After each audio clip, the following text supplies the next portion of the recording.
Okay, you guys, what is up? The King of Lightning is here today to do Magi, the Labyrinth of Magic, chapter 218 review. Once again, that is 218 of Magi.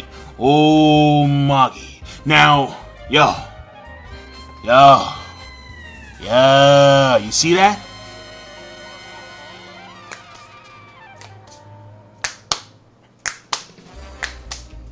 I want to give big ups once again to the right shoes on Patreon.com. Now, as you can see for sure, someone is going to win a PlayStation 4.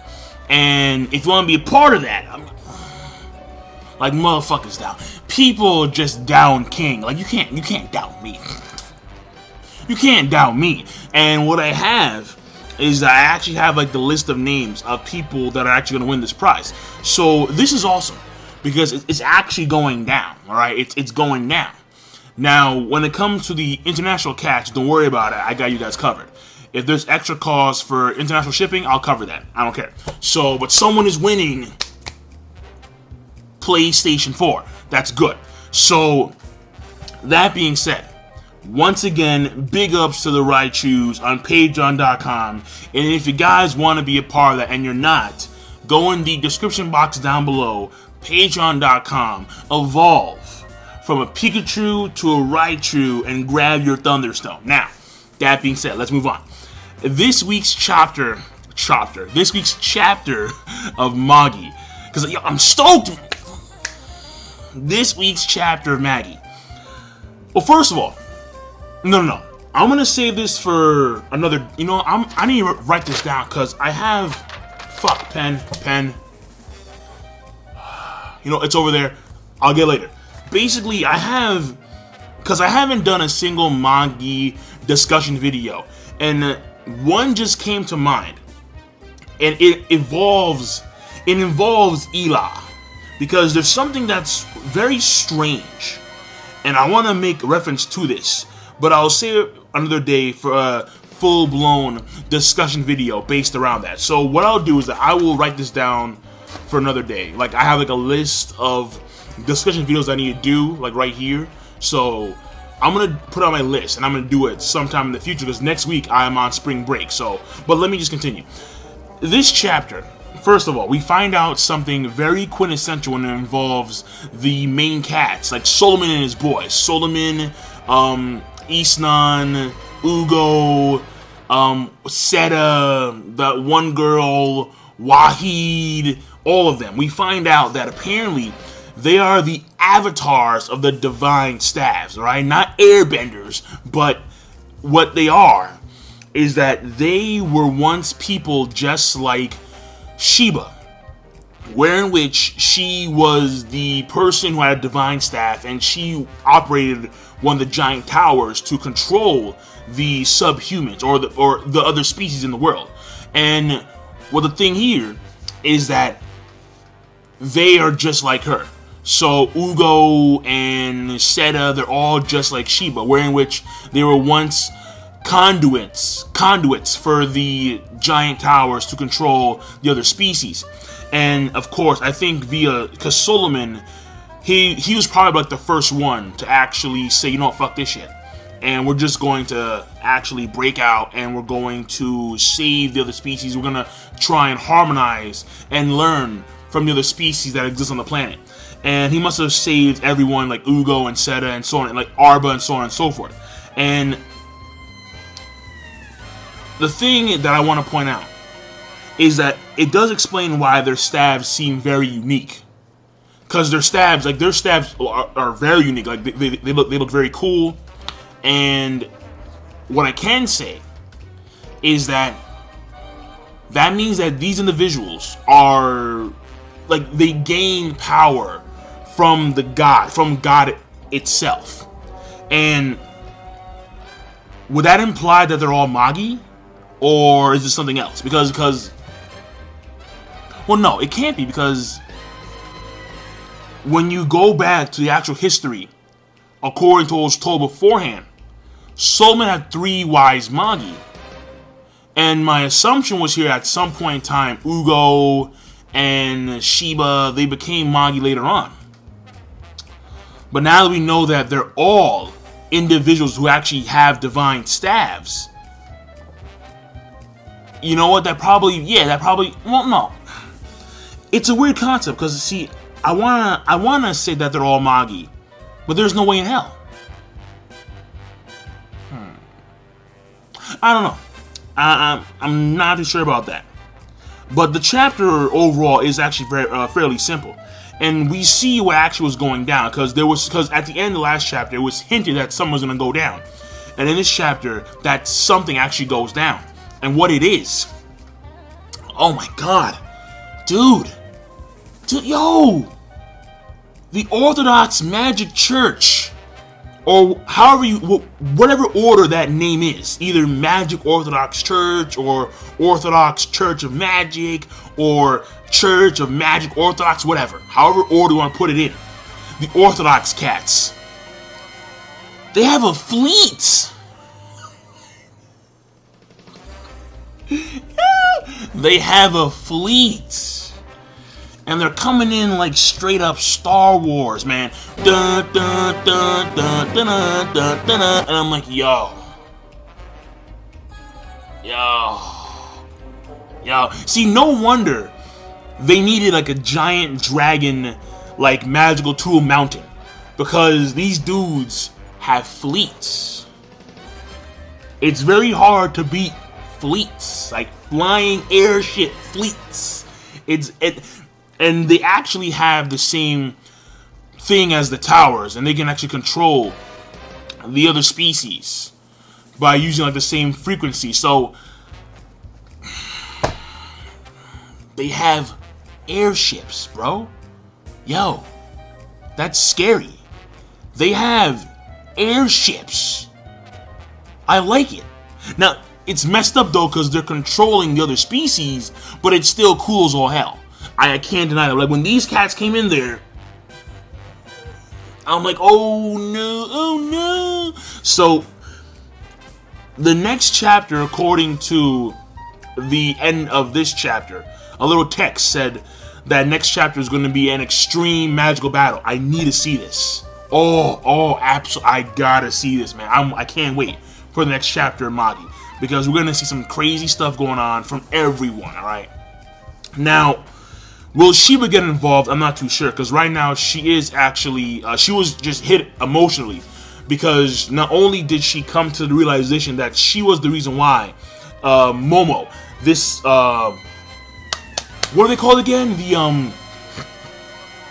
I was thinking about calling them Lycan, like on some like Underworld 3 shit. No, well, first of all, let me say this, right? I know I'm deviating. Underworld, Rise of the Lycan is the best Underworld, period, bar none. Let's move on, because vampires are so overrated, but let's move on.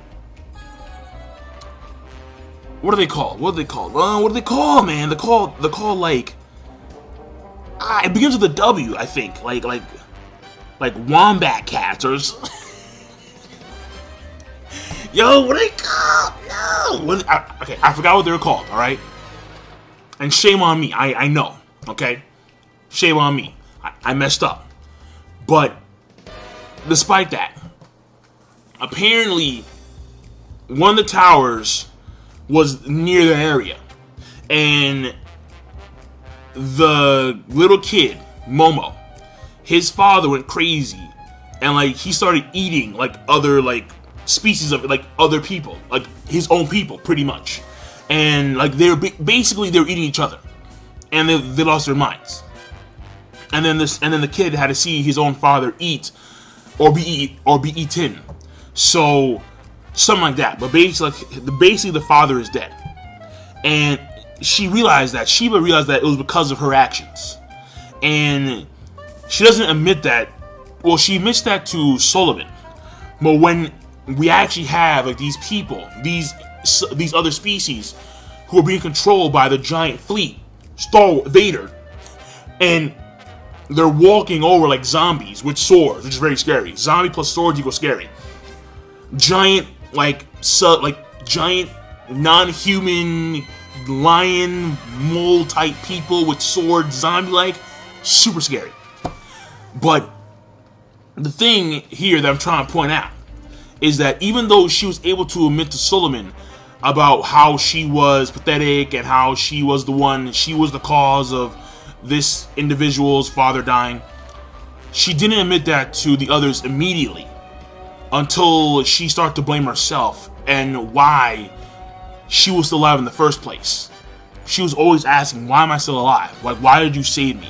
Alright, I am one of the greatest sinners. Like, I am the worst sinner of all time. Why did you save me? And then that's when Solomon, he reveals that, well, because we're all great sinners. We're all great sinners. Because we all led to the deaths of so many of these other species.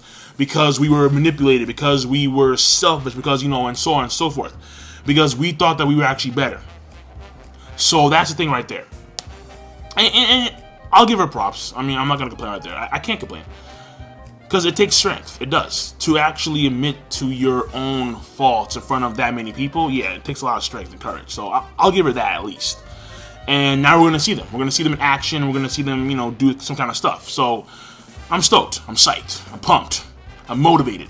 So this one right here, a very simple, straightforward chapter. We see now who the guys were working in the background, the shadows, and basically it was like Darth Vader and the other guys. And they're rocking with this giant fleet, controlling these other species pretty much. And I'll leave it at that. So overall, we did make leeway into the story. However, they are still stuck in the continent. I believe it was hinted that it was actually noted. I think it was either noted by Arba or by Solomon, wherein which the end of the continent that they were on split purposefully, as if like it was like that was supposed to happen, or like it was set up. It was set up. All right, Vader came in there, phasers, phasers, and basically the side of the continent is now because at first I thought that was something that was natural, wherein which because of the structure of the world, because of like there's some giant like I have no idea what's going on there. But because there's like some giant abyss, like basically they live on floating continents, okay? And I thought that the continents crumble naturally. But the way the chapter went about, it made it seem as if like the Orthodox dudes purposefully broke off sections of this continent. So it would make it impossible for Solomon and the others to actually move forward on their journey to other continents, or make it very difficult to do so, which is why they have to leave early and they cannot wait for the other leaders, which means that there are other sections, other groups that have like sub leaders, and like the main leader is Solomon. And so basically like they have sub bases, and then there's like the main base which Solomon has, like the giant mountain dragon thing.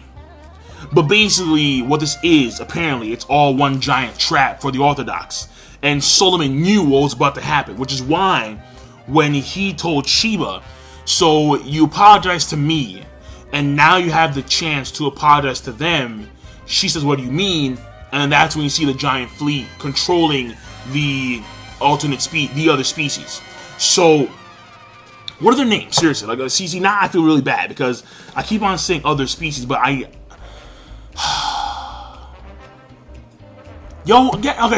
let me not harp on it. I know a lot of you guys are gonna be in the comment section like, what the fuck, King? Yo, what the hell, man? You should know what they're called. I know, my fault, my bad, bro, my bad. All right, let's fist bump it. All right, my bad. All right, okay, fine. It's like I'm whacking off, like, yeah. Well, no, I mean, it's the right size. I ain't just saying. All right, but that being said, the chapter overall, I like it a lot. I thought it was a good chapter. It's a very simple chapter, a very straightforward chapter, but overall, I like it. And I will probably give the rating of I'm gonna give it a rating of a good plus, because we did make leeway into a lot of aspects that were once mysterious. Now they're actually out in the open. So we know who these guys, at least the main crew, like Arba, like Solomon, like again Ugo and East, now we know who they are.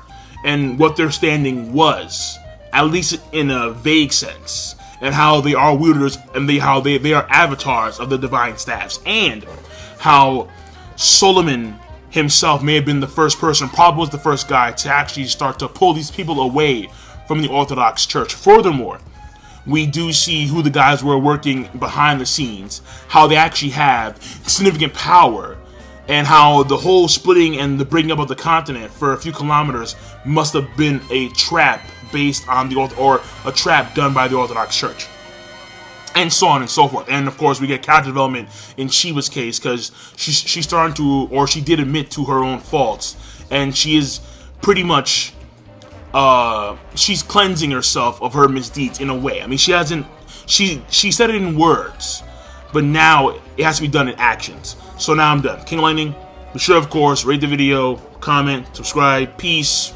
Have a nice day. Go. Go.